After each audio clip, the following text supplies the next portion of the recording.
Hello all, welcome back to Consciousness Rising.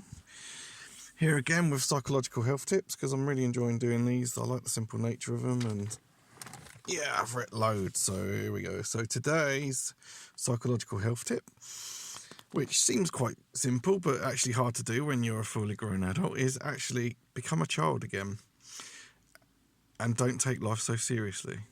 In a nutshell, that sounds very simple, doesn't it? But if you actually look at when we come in as children, we come into this world, don't we? And if you watch children, as I said in a previous video, I think it's the child development one, the first language is crying, but when children start to develop, they start to play. There's a playfulness energy about children. They aren't bogged down by society. They haven't been programmed yet. You know, if they're young enough, they enter a realm of imagination, and that imagination is magic. Everything that is magical and in creation stems from imagination, and it's something that sadly we lose as adults because of, unless we grip onto it with, a firm grip, it's very easily stolen from us, from, life, teachers, parents, society. It's very, very it's very easy to become very negative when, the world is in such a mess, this, that, and the other. And don't get me wrong, I know there are times in life you do have to be serious. Absolutely, there are times that adult head, that sort of rigid, authoritarian head, is important sometimes. But I think we live there too often. We definitely don't. We lose that spontaneity that children have, and that flair of imagination. And I mean, one thing that I sometimes allude to is the child. You see children in school, and children that there's always a couple of children in a class who just zone out, and they're in the realm of imagination. They're in a daydream, what we call a daydream. What we call a daydream is actually an altered state of consciousness. And, that is, as I spoke a little bit about shamanism, but that's what shaman does. He or she would enter, she more in the sort of Soda magic of the sort of Vikings, or male. It doesn't really matter what I'm talking about with shamans, but they use altered states of consciousness to bend and create reality and for information or whatever. But this playfulness that children have is such a special state. I think it's worth sometimes really thinking back on, and I know, don't get me wrong, I know many people have traumatic childhoods as well, and that's obviously something to take seriously and to deal with in the right way.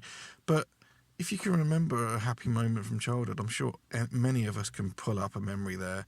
I was sort of, as a child, I was quite a sensitive soul, but there's many playful moments that I can think about.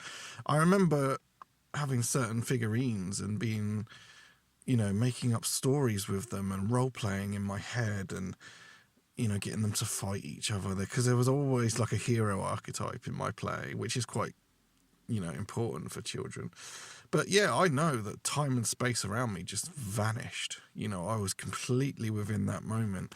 That is, like I say, that is an altered state of consciousness, and we lose that gift. A lot of adults have lost it because they've become conditioned and left brain programmed.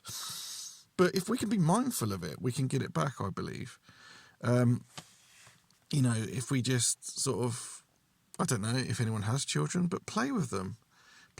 Enter their world of imagination, whether it's through figurines or Lego or just, I used to purely just role play in my head. I could come up with the most amazing scenarios and sort of act them out. And it's all this realm of imagination. I've spoke about it as the theta state, if you want to look at brain consciousness levels and stuff. But yeah, we enter these states sort of as we sleep, as we're drifting off into sleep, and as we are becoming awake from sleep. But if we can try and grasp that back, I think that's more powerful than meditation. I think meditation is good in the right context. I think it's a bit overblown, personally. I think that you can enter these states of consciousness with practice, and the realm of imagination is one of the most special, because that's where we can change subconscious programming as well. But the main point of this video really is that playfulness, and not to take life so seriously. Yes, of course, you can't avoid stress. I know that. But sometimes we become very, very, very bogged down with it. We get very sort of down in the dumps. And of course, if that goes too far, you can end up with a very serious depression. And then it's your energy that's out of whack. And it's very hard to climb out of depression because of the energetic nature of it, which is often not talked about. But yeah, don't take life so seriously. Yes, there are things going on, but it's a bit like, I know I've told this story before, but you know, I could notice sometimes, because I'm being quite mindful of my emotional state a lot. A lot of it's due to my job, but it's not just my job. Just every day I try to think, you know, if I'm feeling a certain way, what's going on there? Why am I feeling down today? Why am I feeling irritable? That's true self-awareness, really. A lot of people don't do that. But I try to balance it out. So if I'm feeling really, really pissed off, or really just in a bit of a slump, I'll try and joke about.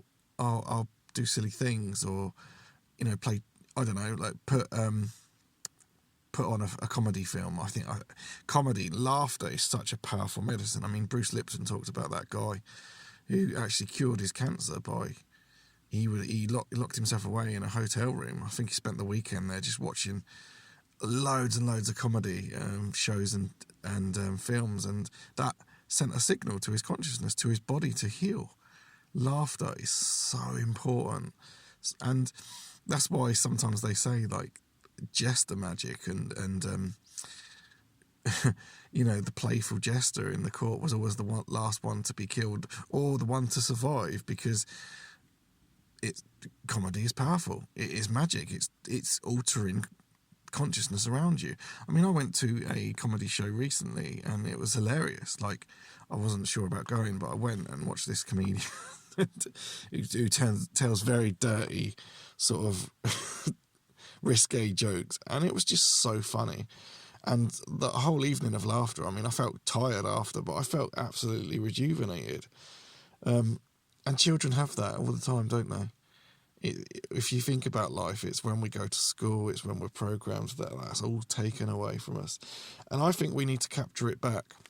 I think sometimes we need to observe children in that way of, you know, they're to me, like the Fool card in the tarot, it's like an enlightened state. If you look at the Fool card, he is a bit naive. There is obviously that's what's so beautiful about tarot. There's like dark and light messages to each card, but that playfulness, that going on a journey, that not really looking where he's going, which could be seen as bad, but could also be seen as good. He's in his own mind. He's creating his own reality. And that's what we are. We are co-creators with this reality, as I've said. So I think, you know, I certainly try and put this into practice. I'm not saying this one's easy, because serious things do happen. You can experience, you know, very negative emotions. You can go through grief. You can go through trauma, and all that stuff I've spoken about. But I think laughter, and just not being so serious all the time, making jokes out of things, and be around people that are funny, you know. I think back to years and years ago, I used to work for Royal Mail, and the amount of characters that were in there, like the people were always busting jokes, cracking jokes, and it just made the day fly. The job itself was boring as hell. Like, it was the most boring, mundane job. But the people made it because they learned to have a laugh. And there's a lot to be said for the British for this. I do think, I've said this before, I do think we're the best at comedy. I don't know why that is, but when I watch comedy shows, you know, like I don't know, I'm trying to think, like Monty Python or Fawlty Towers, or you know, the young ones. All British comedy is fantastic, and then you watch American ones. To me, like, I've got nothing against them Americans, you know, obviously not at all, but their comedy is just not funny to me. Like, Friends is the most boring show. It's just not funny. I don't know what it is. It's just, it feels like, I don't know, something's missing from it. And I think I don't know what it is, but comedy in Britain is, to me, just absolutely kills me. I think we're very, very good at it. We're very dry. But yeah, basically, in a nutshell, this week's little tip: become like a child again. Remember that part of yourself that was lost. Recapture it. And learn to dance with life, you know. It's not all serious, is it? Only if we make it that way. Take care, guys. Short one today, but see you in the next one.